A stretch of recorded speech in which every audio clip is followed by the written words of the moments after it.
The show's starting. Oh.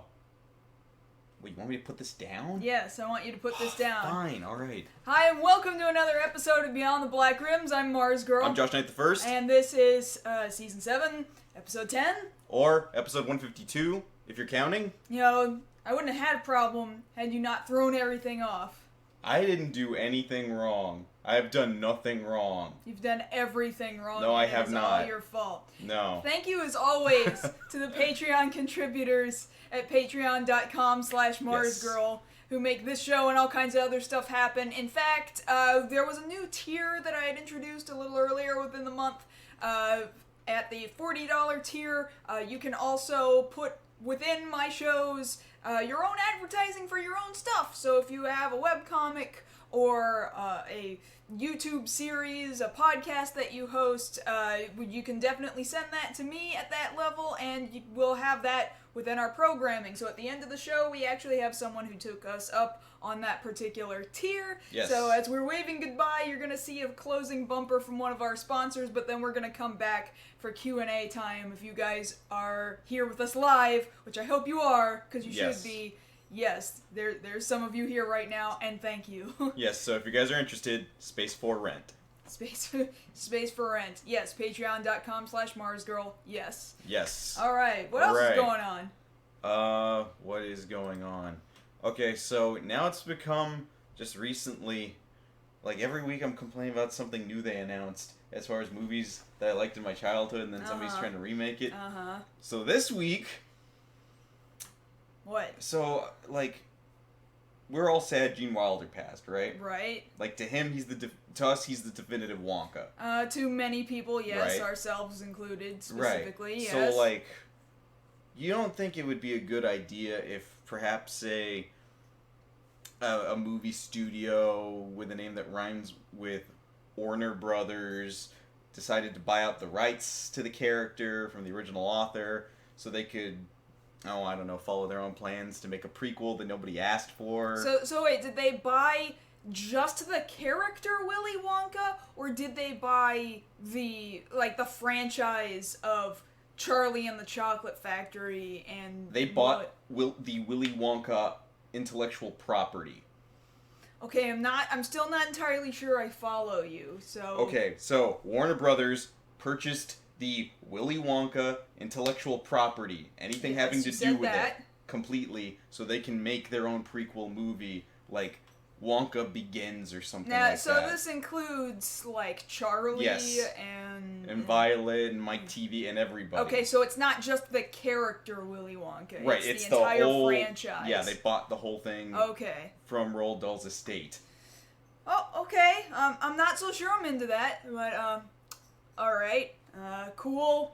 Not really. It's not really what I wanted, but okay. I'm sure somebody is going to watch it, though, because those movies make money, kinda. Well, I mean, the first one... I mean, I shouldn't say the first... The first one's a classic.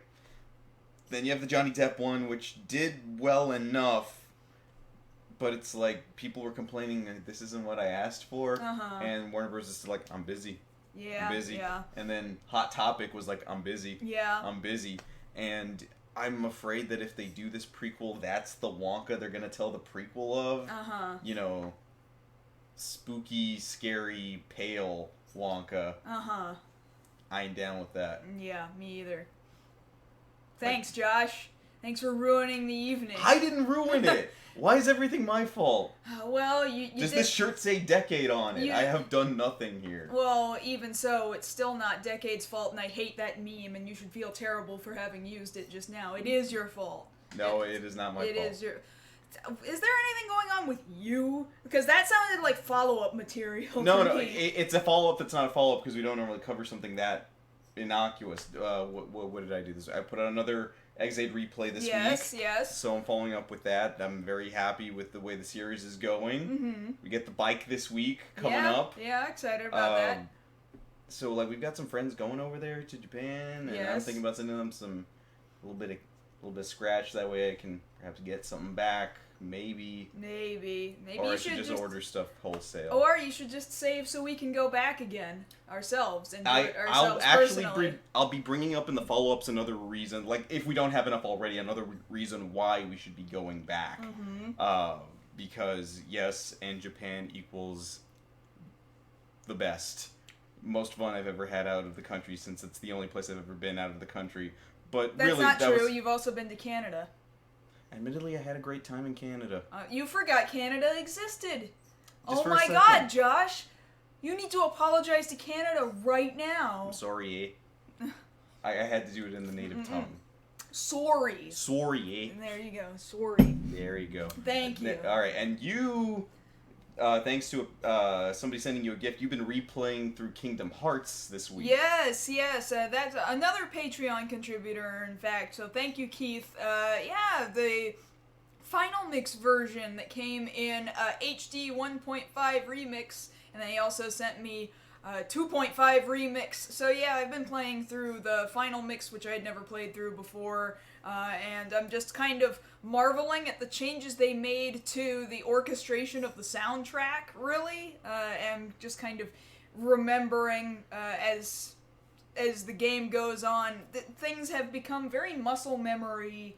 It's far easier for me to play the game now than it was when you already know what 15 you're years. doing, of course. Granted, I haven't beaten the game in 15 years, so that's like kinda... it's hard. No, it's not. It's not a hard game. It's really not. But it's interesting how things are coming back to me. It's just kind of interesting. And then there are some other spin-off games within those titles that I have not yet beaten, so it'll be fun once I eventually get to those. So yes. Thank you as always for that.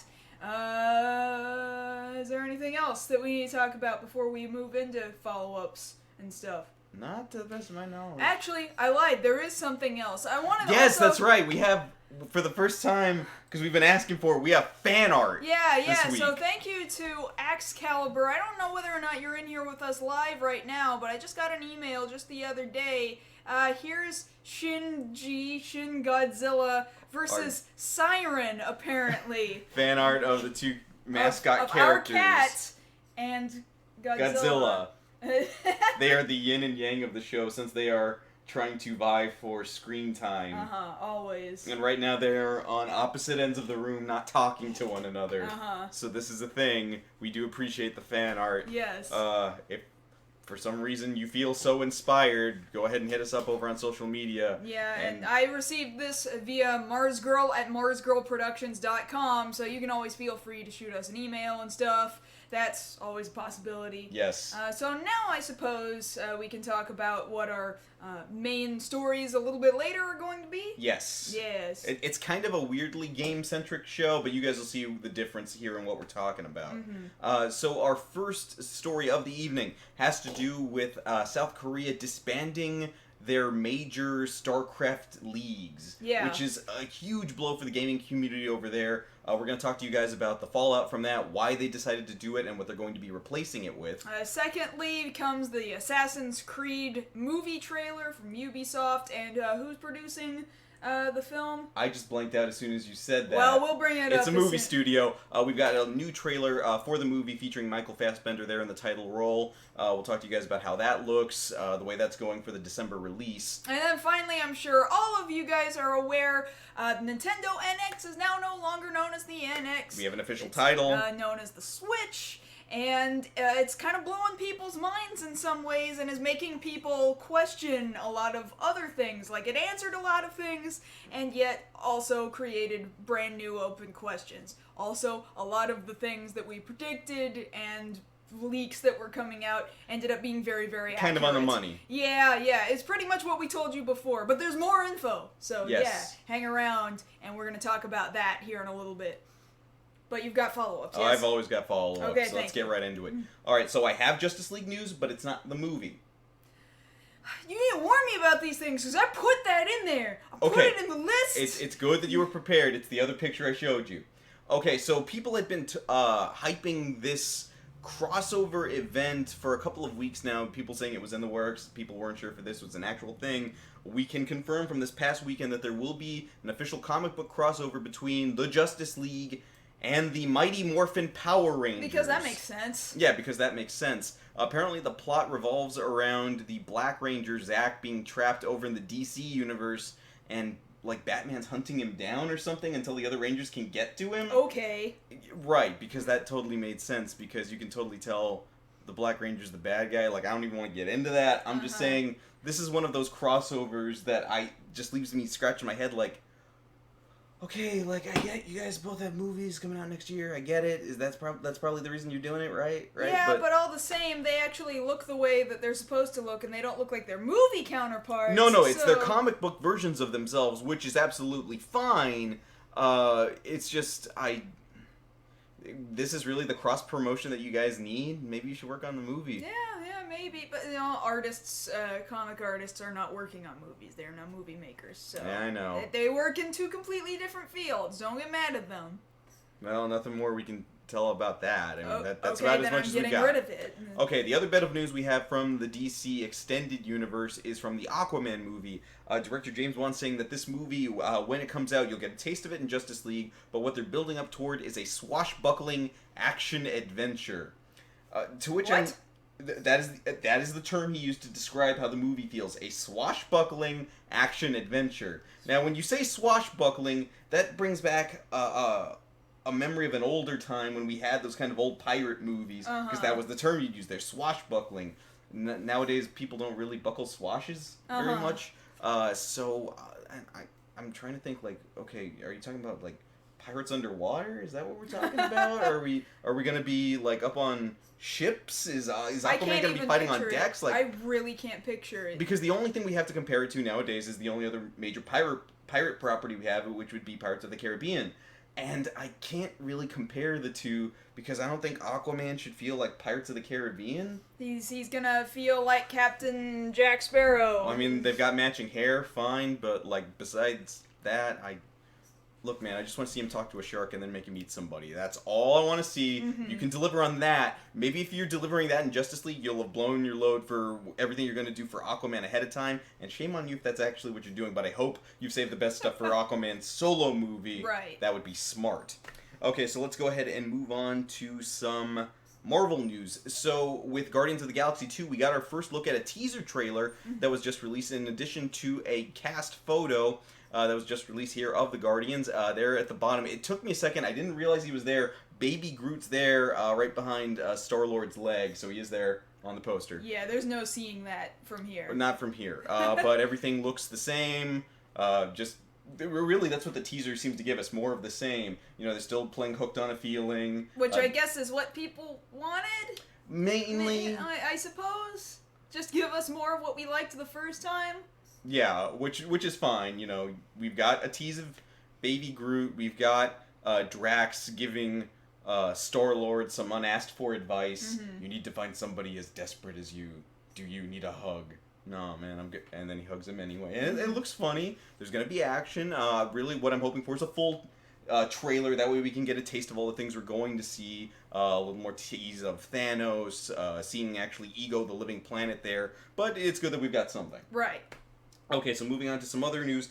We have our first look today at the Logan trailer, which is reportedly the last time Hugh Jackman will be in the role of Logan/Wolverine. I don't watch X-Men movies. That's fine. This doesn't look like an X-Men movie, surprisingly. This looks like kind of an indie film spin-off sort of thing. That does not look indie in the slightest. It looks like major Hollywood blockbuster movie. Not to me. It looks way more it looks like grounded. It has money.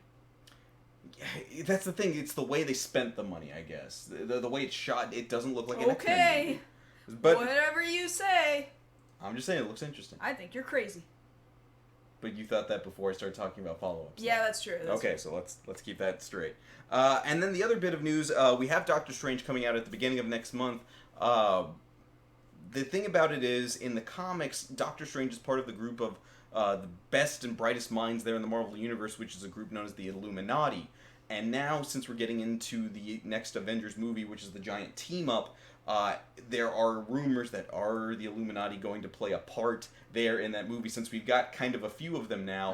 And Marvel producer Kevin Feige said, we won't count it out. We'll talk about it when we get there. So maybe they're playing with it. I don't think that's what they're going to do, because one of the biggest things the Illuminati... He didn't say no! He didn't say no, but if you look at how they're doing things, it's kind of out of order. If you've already sent Hulk to do his Planet Hulk stuff, and then you have the Illuminati show up... You almost hit me in the face. Okay. Please move on. Okay, moving on. All right, we'll leave that stuff aside. Okay, so moving on to some Shinji news. We had his fan art. Now we'll talk about the numbers. So he's done $1 million worth of box office. Shin Godzilla. Be specific, yeah. So not everybody knows who Shinji is. It's $1 million worth of box office here in the States, which is good for a limited release. Very limited, yeah. So good on Funimation for bringing that over here, and it's done so well that over this weekend they've actually extended out the run of the movie. So if you haven't had a chance to watch it, check your local theaters. Go to Funimation.com. They've got listings there for the theaters that are still showing it. They actually expanded a few other ones here in town for us that weren't originally showing it. You had said you would potentially want to see it again. Yeah, I thought it was pretty good. Yeah, you have to look at it from the perspective of a Japanese citizen, though, I think. Otherwise, I feel like it just being a monster movie is probably not going to do it for you. It was definitely trying to make a statement for a Japanese audience. In that regard, I think it did a good job. Yes. But as just a monster movie, you might get kind of bored. So. Right. Okay, so let's move on to some gaming news. So this week, there was a bit of a debacle over with Blizzard in terms of Overwatch. So Sombra, the character that they've been teasing for the last however long, really since the game launched, there's been the rumor of this character that worked with the Blackwatch gang. Oh, Sombra, she's there in the background. Reaper's got that voice line. Where's Sombra when you need her? And they've been teasing it, and we've seen leaked pictures of what she looks like. And then earlier in the week, there was a patch there on the game showing Sombra was hacking in and potentially messing with Bastion, saying, oh, I'm hacking into him in Spanish. And that was teased, and there was this little counter there, and it was getting higher and higher, like 97%, 98%. People were like, this is it. This is Blizzard giving us the character. Finally, we're ready. We're going to do this. We're going to get it. And then nothing happened. We got to 100%, and then nothing. So how long ago was this? This was about a day ago. Yeah. About a day ago. And people are kind of pissed. Yeah, I because imagine, at this point, we're getting blue balls for this character. You've been teasing her. We see what she looks like. We know that exists. The internet is there for a reason to tell us these things, and you still won't deliver. And it's kind of upsetting. I can only imagine this is part of some PR bit on Blizzard's part because they're really trying to hype up this character. Some people are also theorizing that this is potentially because they weren't done with the character just yet, and they're trying to buy themselves a little bit more time. But either guess is valid at this point. We won't know what's really going on until we actually get the character. What the hell, Blizzard? Hurry up. All right, I see you're very upset about this. Yeah, very important to you. Let's move over to some anime news. So, Escaflowne, which we had talked to you guys several times about the redub being done by Funimation that is now available as of Tuesday on Blu-ray. You can go out and get that. Oh, it's already out? It's out. Nobody told me. Oh, man. Yes, so if you haven't got a copy, get out there. As we told you guys before, they've put out a little snippet there on YouTube. That footage is clean. It is. So definitely go check that out.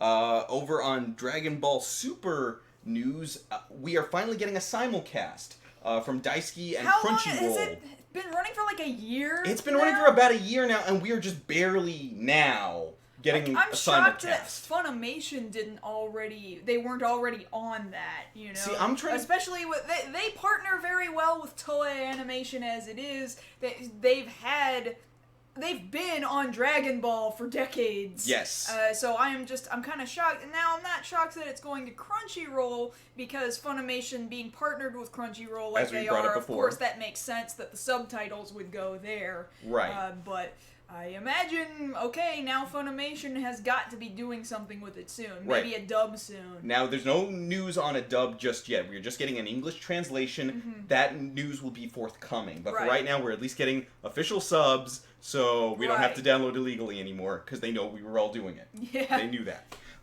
Okay, over on the live-action end of things with anime, we've talked to you guys about this newest Death Note movie, the forbidden sequel, Death Note Light Up the World. And here, speaking of Light, is Light himself, his original actor, having returned to the movie to do a little bit of promotion.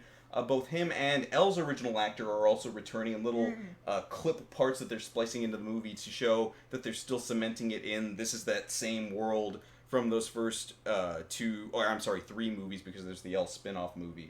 But it's nice to see them coming back. He doesn't look a day over how old he was when he originally did it, and those movies are like 10 years old now. Right, they're fairly old. I remember that was several apartments ago for me. Yeah, you count time in apartments. Yes, I've moved a lot. Yes, I've moved a lot. But it's nice to see that there's still that nice hard connection to the original movies. That way people don't get lost. Right. And then moving over to the last bit of Tokusatsu news here. So we have our first promotional picture for something that was just announced this week, which is a Kamen Rider Drive spin-off, again focusing on the characters of Kamen Rider Mach and his quest to bring Kamen Rider Chaser, or Chase as he's known there in the series, back to life somehow by restoring his core. This will be an original audio drama. This is the first one there for the Drive series, just showing those characters in particular are fairly popular if they're the ones that keep getting new bits of material as time has gone on, and the series has been over now for over a year. Yeah. That's something that you are far more up to speed on, as I skipped Drive. So. Drive, speed, I get it. No, that wasn't a joke. It was a joke. No. I made it a joke. Let's not make jokes anymore. But I must. No, you mustn't. We must do work. Oh, fine. What? Do you have more follow-ups? No, that was it. Okay, that was it. Even if I had any more, I don't want to do them. Okay, fine, good, because now we're going to talk about South Korea and about their esports. Yes. Yes, so, well, let's put a little context into the mix here. So, South Korea and StarCraft go together like peanut butter and jelly. People know this. Yeah. This is where... This is like well over a decade, 13 to 15 years worth of esports tournaments in major arenas with major sponsorships. Like, you want to talk about pro gaming, one of the first things you think of is the StarCraft scene over there, because I think they were one of the first ones, at least in my experience, that took it to that level where, no, these are pros, these are professionals, these teams have sponsorship. Sponsorships, limo rides to the tournament arenas. There were several documentaries that just came out last year or the year before, because it's just esports is just that big, and specifically with StarCraft. And I remember when I was going to school in Japan in 2008, I was one of only 2 Americans in my classroom, and all the rest of my classmates were Koreans. You told me the story, yeah. So I went out with all my Korean friends, and we could barely communicate with one another because they couldn't speak English, I couldn't speak Korean, and so the only base language we could possibly communicate with each other in was Japanese, which we were all bad at because we were students. But we all went out, and I was the only American in their group, and we all just went out and went into used bookstores, and I saw up on the shelf, I just kind of calmly commented, "Oh, look, there's a copy of StarCraft," and I didn't think anything of it. I'm like, "Oh, that's an American game. I'm an American." Like this. But you didn't realize who you were with. I pointed at it. I'm like, "Oh, cool. They're selling StarCraft," and they're like, "This? You know StarCraft?" And their pronunciation of StarCraft is I really have no idea that they did not pronounce it like it sounds at all. And then they were getting really excited amongst themselves, and I was like really concerned at that moment, and they managed to get across to me, "We want to take you to a LAN cafe." And I was like, "Okay, cool." And it was a Korean LAN cafe in Tokyo. And they took me in there, and they set up several computers for us to all sit down at, and they're like, "All right, we're gonna play StarCraft right now." And I was like, "Oh no!" I lost it for our team because we were like 3-3, and one guy was. Yeah, but one American versus 3 Koreans in StarCraft is like playing 1 American and 2 Koreans versus 3 other Koreans. I lost it. Oh yeah, then you were the handicap. Yes. Clearly. And one guy was like, "Here, come here." And I said, "No, I won't make it." And I don't think he understood that I was like, "I'm not gonna make it. I'm gonna die." Yeah, I lost it for all of us. It was hilarious though. They all laughed at me. That's funny enough. But but that just goes to show these guys weren't really big gamers. But that goes to show you how big StarCraft is in South Korea, that it's just this nationwide sensation. Right. However, the way things are looking now, currently within esports in South Korea, StarCraft, and specifically they moved on to StarCraft 2, right, after quite a bit of time, and after StarCraft 2 released, and now it's just plummeted, and these teams are breaking up, and they're reforming in other ways, and they're just moving away from StarCraft. And now officially, as of this week, the major league of StarCraft playing over there in Korea has decided to officially disband. Mm-hmm. Now, this comes as a shock to a lot of people. There are multiple reasons cited, one of them being we've had a few problems with things in the past about players and scandals because, like any sport, there's some things going on in the background. Part of it also being that they moved on to another Blizzard game, which would be Overwatch. Yeah, and I think South Korea is just really up on Blizzard. They just love the hell out of Blizzard. Well, and that was true when we went over to Blizzard, and our friend who gave us the tour around Blizzard said, oh yeah, it's huge in South Korea. Japan doesn't really care that much, but South Korea cares a whole lot. And I just think it's really interesting because really I don't think South Koreans are as into first person. Really all of Asia is not very into first person shooters by comparison, but they love Blizzard. So that's because the two games that are replacing StarCraft in popularity over there, one being Overwatch and the other being was it Heroes of the Storm? Yes. Right.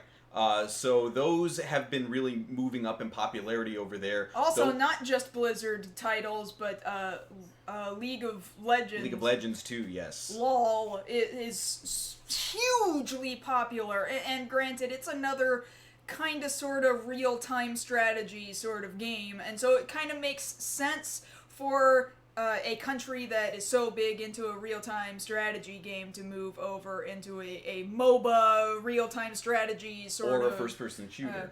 Not so much that doesn't make as much sense. The only reason why it makes sense is because it comes from Blizzard. And the other thing being, you would theorize that it's possibly because one of the most popular characters in Overwatch happens to be South Korean. Yes, speaks Korean and everything, and she's... by all accounts, adorable, I guess. Yes. That's not a thing that I'm a very good judge of, but I see that people think that, so right, that makes sense. Right, because especially now, ever since they added because it was touted from the beginning, Diva, the character in question, is the gamer in Overwatch. Right, she's a gamer who became a mech pilot, and then they and added she's that... got sponsorship all over her And she's got mech. sponsorship all over her mech. And now she's got that emote, which is one of the more expensive emotes, where she sits there, drinks what we're assuming is Mountain Dew, eating what we assume are Doritos, even though they have a different name, you can see it. And she's there playing a video game inside her mech. Right. Because that's what the South Korean character does. Now, apparently, StarCraft is just never going to actually go away out of the public eye in South Korea. It's just, those tournaments are gone, and they have repurposed esports to move away from StarCraft, which I just think is so fascinating, just because these leagues, like I said before, have been around for well over a decade. Yes. And to finally make this move away, surely it must have been a tough decision for somebody.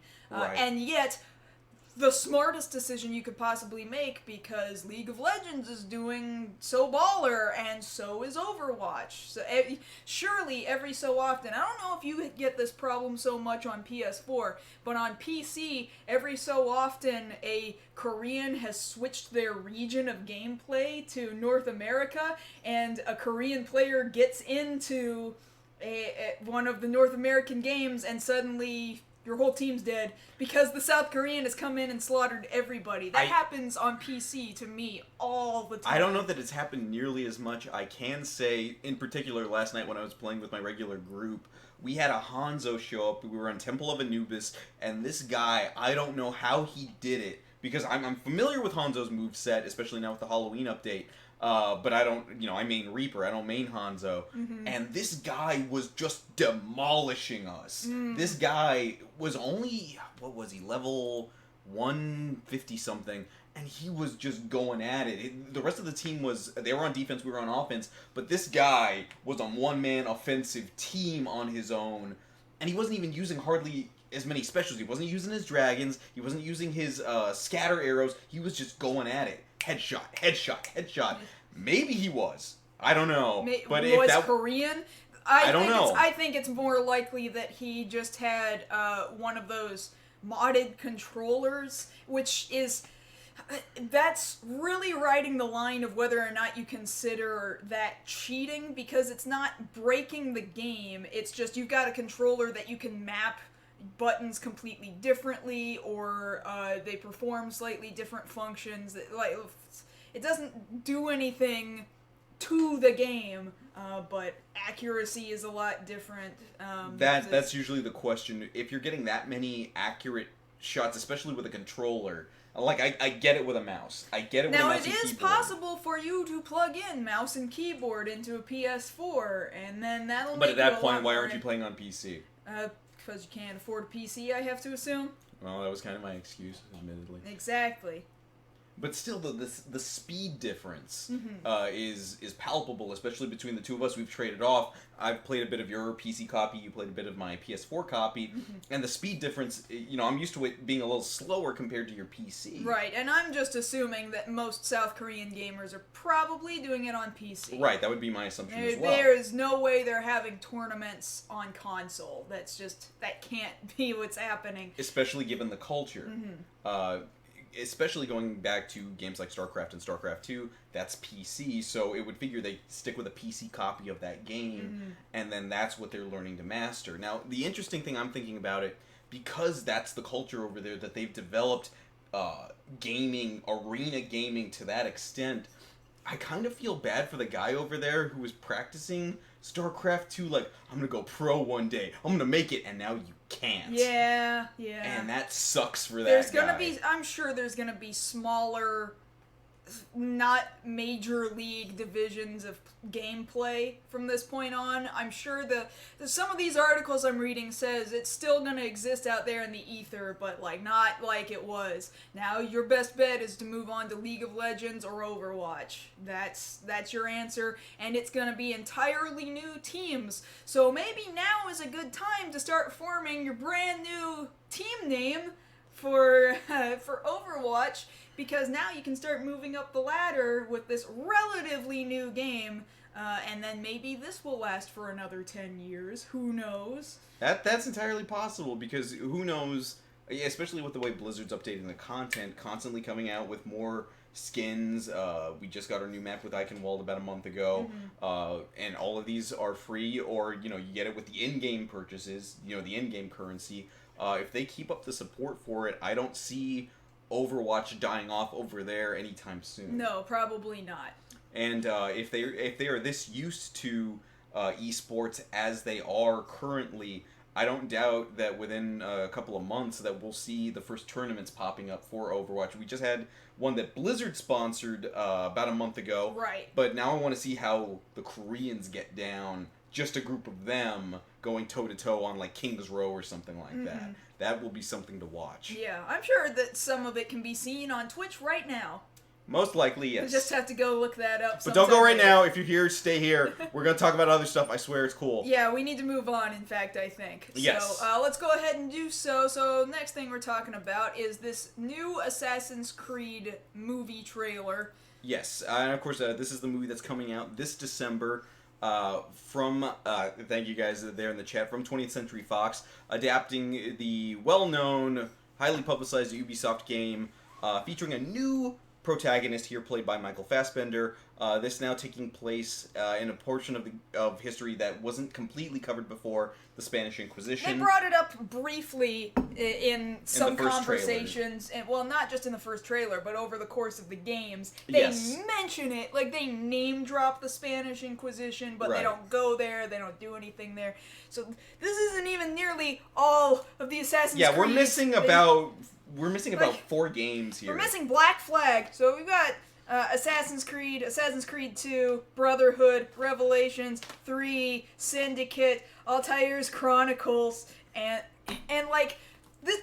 It's no wonder they're like, we need to make a movie out of this. It's no freaking wonder, okay? Now, admittedly, we've talked about this before, where this movie is kind of sort of adapting the basic premise of the first game, except we're switching out the character of Desmond Miles for this new character. And I think that's fair, only because the games have not, aside from Ezio, because they couldn't get off his nuts, right? They really couldn't.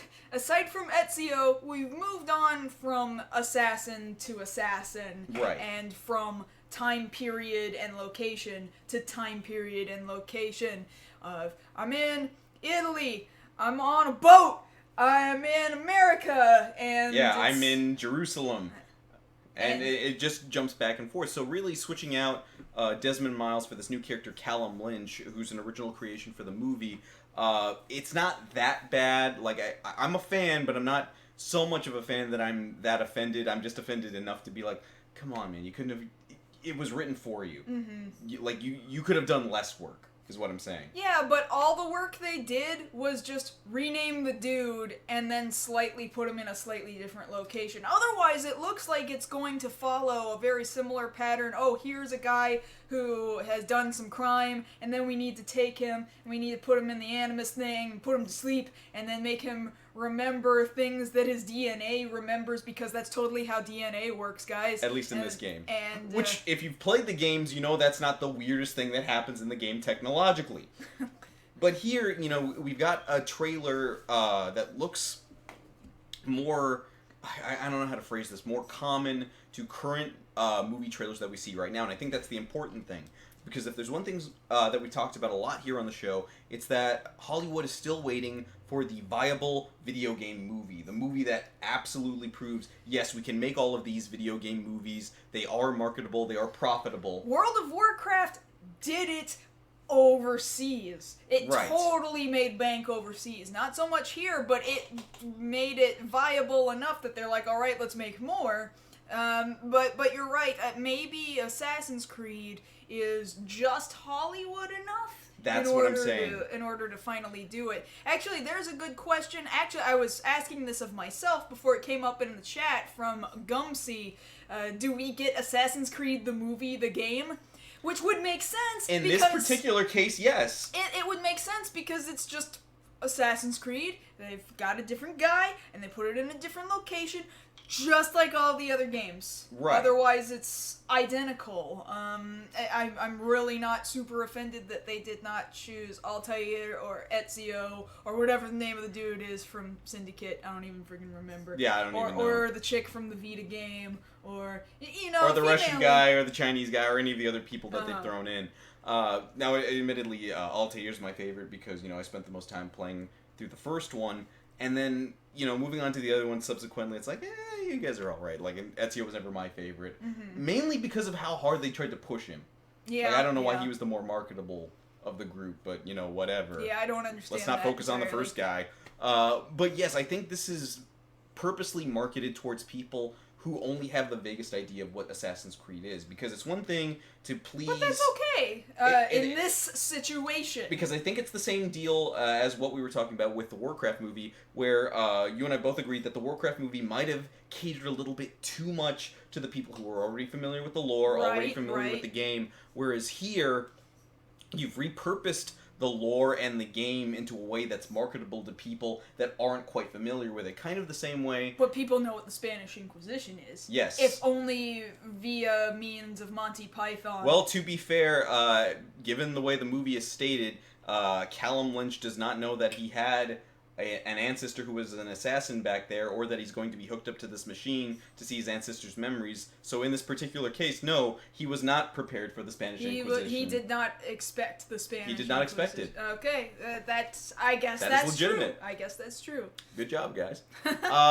So I'm interested to see how this is going to do, because right now people are on the fence because I don't really like the musical choices. No, I absolutely don't. I doubt that the trailer, the full movie is going to use the musical choices that are in the trailer. No, this is just strictly for advertising purposes. Now, admittedly, there's a couple of different cuts on YouTube, if you want to go look those up, of people, at least for the last trailer, I don't know if they've done it with this one just yet, where they've replaced the music in that first trailer. With game soundtrack? With the game soundtrack. Mm-hmm. They got rid of the Kanye song and put in game soundtrack, and it's like, that's it. That's it right there. That's the game. And I'm listening to that, I'm like, well, why didn't you guys just do that? I mean, I get it, but I don't get it because atmospherically, that's the music I'm used to looking at these characters in robes and hidden blades. I mean, these are dudes who are legitimately doing parkour, and they're legitimately jumping off of 80-foot towers. Right. Granted, not into barrels of hay, but onto big inflatable safety mattresses. Right, we'll fix it in post. They'll replace it with the barrels of hay and the bales of hay, yeah. The sounds of the screeching hawks. And, yeah. That's all. It's going to be Assassin's Creed iconic, I think, regardless of whether or not it perfectly recreates one of the games.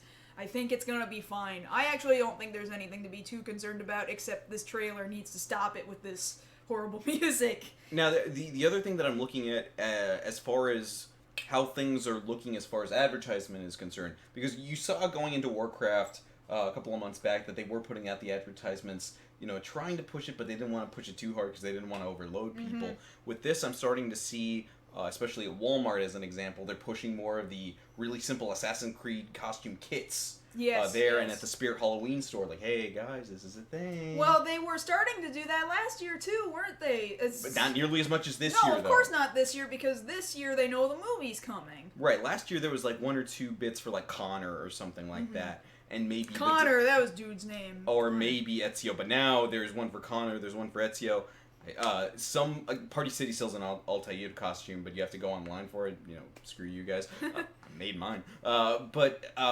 The thing about it is they want to see if this is going to be a viable franchise because they want the movies to follow the game in that if we can convince movie-going audiences that we can serve them the same movie 4 or 5 times over in a different location with a different guy, instant franchise. Yeah, it'll do it. I bet a movie ticket.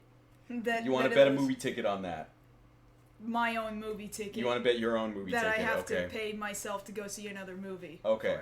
Yes. All right. I would bet I'll agree to that. But yes, if I've been saying it ever since the first news of this was announced, especially from the last trailer. Now with this trailer, if any game franchise is going to make the jump from console to screen, this probably has the best chance right now. Right now, yeah, because, again, I think it's just Hollywood enough. I think it's within a realm of reality that is just loosely sci-fi and not overbearingly fantasy sci-fi video game space age. Woo! This will get a wider American audience. Yeah, this one people will grab onto and be like, yeah, like my brother and I have this tradition, and I'll try and wrap it up here. Every holiday season, we go to the movies together. That's just a thing we do as brothers. And we always pick a movie that we can both enjoy. Mm-hmm. And this is probably one of those ones, like, when you're bored out of your mind on Christmas Day and everything else is closed, movie theaters are always open. This seems like the one people will go to on Christmas Day and be like, hey, you seen that Assassin's Creed movie yet? Nah, man. You doing anything right now? Nah, man, the mall's closed. You want to go? Yeah, let's go. And this will be the movie. I bet you anything, because this opens about 2 weeks before Christmas? Right. It'll stay popular long enough to where when it gets to that point, you'll see a boost in numbers. Right, I agree. I almost guarantee it. Yeah. So, that having been said, before the movie comes out, I highly plan it's right before Christmas. I'm sorry. Yeah, it comes out right before Christmas. I highly plan on trying to blow through some of these Assassin's Creed games, streaming live sometime throughout November. That's going to be hilarious because you suck at stealth. I'm terrible at stealth. I'm just going to kill people. That's all I'm going to do is just murder people. See, some of your favorite times were watching me play through the first one because I talk crap to the people I'm about to kill. Yeah, I can't do that. I'm just going to kill people indiscriminately. That's exactly what's going to happen, and it's not going to play out the way the game designers intended it. That's just not going to happen, Josh. I'm sorry. All right. All right, I think we better move on to our last story. Yes, because we have a lot to talk about with this last one. And I think this is what a lot of people want to be talking about right now. What you're looking at was once under the code name of Nintendo NX, and now it is known as the Nintendo Switch. So as you can see, dude's got this portable thing in his hand. The trailer's gonna loop itself eventually, but it started off as a home console thing that was sitting in a dock. And he's got a controller in his hand, and then the dog wants to go outside for a walk in the park, and so he slides left, right sides of the controller off of his main body controller, and then goes and sticks it on the console that's sitting on his table, then lifts the whole thing off, and it's still playing the new Legend of Zelda game, and he goes out to the park with his dog, and it's now this mobile console that immediately switched from home console to portable console with no lag time in between. Now, the thing about it is, people have been theorizing for the last couple of months at least, that this hybrid technology, that it would be some combination of both home console and portable, was the direction that they were going. We had seen several different artist renditions of what this potentially looked like. The last ones that were coming out were pretty spot on. The leaks were really coming out strong and were almost perfectly descriptive of what this ended up being. Right, and the thing about it is, this is what we've got now. They announced this earlier this morning. A lot of people very, very hyped. Mm-hmm. The hype is real right now for this, because now we know what the next installment in Nintendo's franchise is going to be. So let's go ahead and break down what this thing is actually capable of. Right, so this confirmed a few things that, yes, we were already kind of aware were going to be a thing. So this plays cartridges, alright? We're going back to cartridges. We're going back to cartridge-based stuff, so really it's not too dissimilar from your current 3DS anyway. So if people are debating whether or not it's going to be able to play 3DS games, because if it is... Or if it will kill the 3DS. That's what I'm saying. If it plays 3DS games, then kiss your 3DS goodbye. There's no reason to play your 3DS anymore. You may as well just get this console that goes back and forth between your home and portable. Now, see, here's the other thing I'm wondering about, because this was kind of a thing where you could potentially use your 2 or 3DS as a potential controller? I don't know about that. Depending on the game. There's no reason to think that as of yet. I'm just saying, if they're pushing for mobility here, you better come up with a way to keep your sales of the 3DS up. Unless you want to completely devote over to this. This is the argument that I was just making. There will not be a reason to have a 3DS anymore. It's going to kill both the Wii U and the 3DS, is my prediction. Well, see, the thing about it is, I would say the Wii U was already dead. As soon as we knew this was coming, people were like, oh, at least as far as anybody I talked to, they were like, well, screw it, give me the next thing. Yeah, Wii U was very take it or leave it.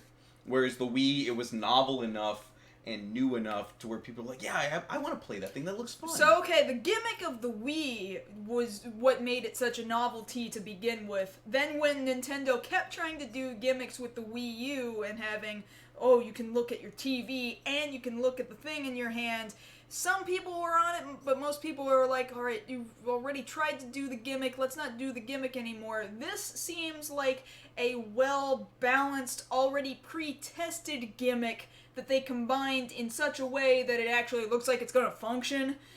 And so you've got what I said about the sliding controllers, right? So the sliding controllers, you got the left and the right, and now you could also use them like on their own simultaneously. They don't have to be put together. You got left and right just hanging out in either hand, or you hand one to a partner and then you play. For example, Mario Kart shows up later on in this trailer and you're both racing one another. It's got tiny little buttons and it's got the tiny little shoulder buttons, so you can do your tiny little slide and dash. Now, admittedly, here in the chat we're seeing some legitimate questions here, such as, what's the battery life on this thing? Because if it's got as much power as they say it's going to have, it's supposed to be, it's got a custom NVIDIA Tegra processor. That's not a toy. No, that's a very good processor. Yeah. But also very expensive. Right. And as a lot of people have been bringing up as well, there has been no mention as of yet, because this is getting released in March, no mention yet of what the MSRP is. Right, no retail price yet. Looking at the least of what we're expecting here. Alright, so it's got a high capacity processor. It's got to be durable. If this is portable, there's got to be durability. This is my one concern about it, because at least with a DS, you've always had this flip close sort of thing, and my DSs have held up very well. I drop things all the time, alright? The worst that ever happened was my original model of regular old DS, the shoulder cracked. Right. The elbow of it cracked, but it still functioned just fine. Nintendium is nigh unto unbreakable. but I'm so concerned about the screen on the Switch. The screen terrifies me. I'm gonna have to constantly put it in like a shoulder pouch. I'm imagining Nintendo will have to sell a sleeve to make sure that you can carry this thing. Yeah, absolutely. Because, part of what works with a 3DS is you can put, like, a Nerf case on it and make sure you're protecting it. If this thing is as expensive as people are theorizing, somewhere between $300 to $500, you better friggin' protect that thing. Right. And the thing about it is that I'm noticing... See what's playing right now. There's these dudes running into... Speaking of esports, like we were talking about earlier. Exactly. They're going into this dang esports arena, and then they're sitting down with their Nintendo Switches, with these teams about to play Splatoon. Also, you see these other controllers. You've got an alternate controller. So there are names for these controllers. One of them is the... I've got to bring it back up here. The Switch Pro controller is the one they're using there in that esports arena in the 3.5 minute clip. And then there's the Joy-Con. The Joy-Con are the ones that can go and slide off the side. So those are the ones that come stock with the Switch. Yeah, but you would separately have to purchase that Pro controller. That I imagine feels more like a classic controller. I would go out of my way to get the Pro controller, just because I would feel better, because looking at the other people handling, what did you just call them, the Joy-Cons? Joy-Con. There in the trailer, they look so tiny. And I don't have the biggest hands compared to anybody else, but even to me that looks like, what am I playing this on? Like a Tic-Tac thing? Like, I don't want to feel like I'm gonna break the dang thing. I want to be able to... I understand. I'm already terrified that they'll just get lost. As it is, I lose styluses. I lost the stylus to my 3DS quite some time ago. Had to get a different stylus that does not actually fit in the 3DS. Now, here's the other thing, too. Because this is portable, because this is coming out fairly soon, I imagine people are going to jack other people for these. Like, you take this to a party, or you take this to a convention, you better protect that, because your investment might walk off. I mean, granted, you could say the exact same thing for a 3DS, especially the new XL 3DSs. Those are expensive. Yeah, but if those are dying off, this will be the thing to steal. Yeah, that is very, very true. I'm not gonna lie. But furthermore, man... Let's talk software. Yeah, the lineup. Now, it's interesting that you see, for example... Skyrim playing on this thing. Now, despite the fact that Skyrim is playing in this trailer, apparently Bethesda did not confirm that Skyrim was going to be on the Switch. However, Bethesda is one of the third-party developers that's developing for the Switch, so they could just be dicking with us. Or maybe not. Maybe because we'd spoken before saying one of the things that at the time the NX, now the Switch, would have to do is they would have to get over Nintendo's fear of reaching out to other developers. Here, looking at this list that's been made available of all the other groups that will be able to develop for the Switch, you're seeing Atlus, Bethesda, Capcom, Koei Tecmo, I'm like, where... Nipponichi, Sega, Konami... Like, where have you guys been this whole time? Konami, Cryware, come on Havoc, over. Warner Brothers, Ubisoft, did you say already? Yeah. Gung Ho Games, excuse me, Capcom 505, the list goes on and on.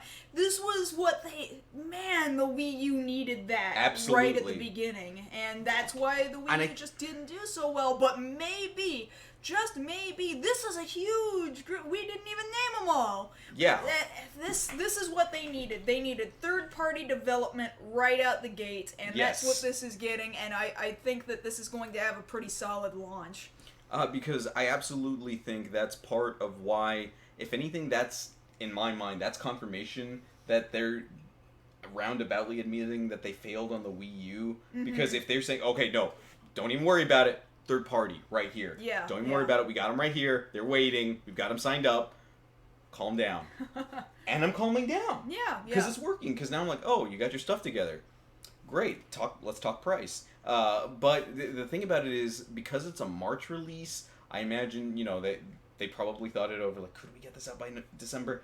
No, it wouldn't have been smart. No, that wouldn't have been smart. That would have been rushing it, and then they would have made like a version 2 later. Yeah, and you don't want to... The first models would have been the kind that brick after overheating or something, because they went too fast trying to make it. I'm just really curious about... is this trailer a serious indication that Nintendo actually wants to get into esports?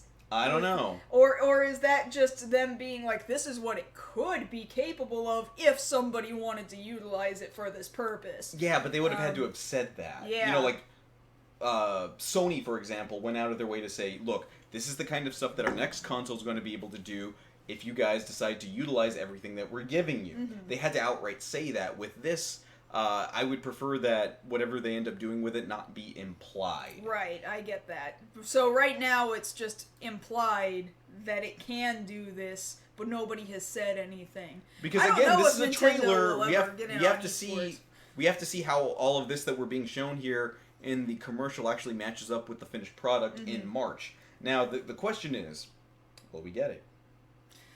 I'm thinking about it. Admittedly, this is the first Nintendo console in a long time that I've actually considered, you know what, I would get that. Because it combines, like you said, the gimmick, but it looks more sleek than I would expect a Nintendo console to look like. The Wii U is the first Nintendo console I skipped, and I feel kind of sad about it. I kind of still want to get one, mostly just to complete my Nintendo console collection. But otherwise, you still need a 64. You know what? I do need an N64. I ended up being in a home that went Sony rather than Nintendo in that generation, and I just did not end up with an N64. But as an adult, that's the first console that I skipped, and was like, well, if I'm gonna get a console, I think I'm gonna make it a Sony console because Wii U's not doing it for me. But this would make me go back to Nintendo, I think. And the thing that I like about it, as far as, you know, within the last couple of years of current gen, last gen, or even next gen systems, this trailer, you know what it's not trying to sell to me? No. Netflix. It's not trying to sell to me apps. It's selling games. It's also not selling discs. It's not selling Blu-ray. I don't really need this console to be... I've got a Blu-ray player in my PS3 and my PS4. You know, we don't need another I've got a Blu-ray player in my PC. So if that's the case, then Nintendo's trying to tell us, hey guys, you wanted us to focus on games?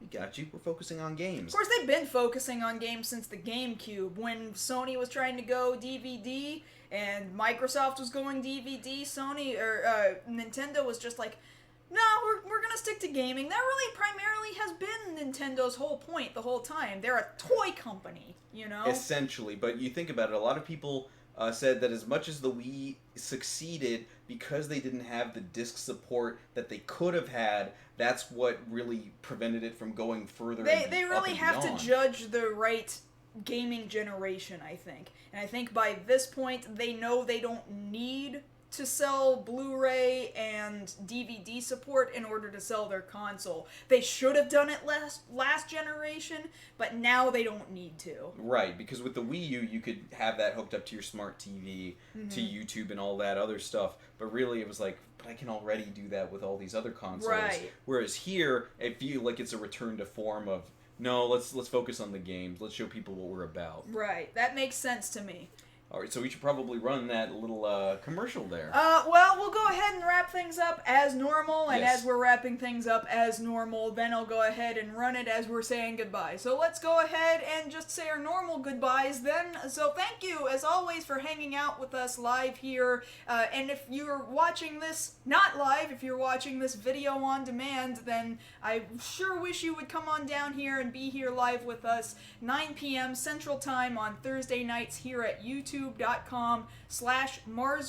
where you can hang out with these guys, and then follow up with that next half an hour of Q&A that we're just about to go into after our closing commercial break here. Yes, and during the week you can always talk to us over on social media. On Twitter, I'm at JoshKnight1st. And I'm at MarsGirl. And that having been said, that's been tonight's episode of Beyond the Black Rooms. We'll see you guys again next week. Thanks, guys!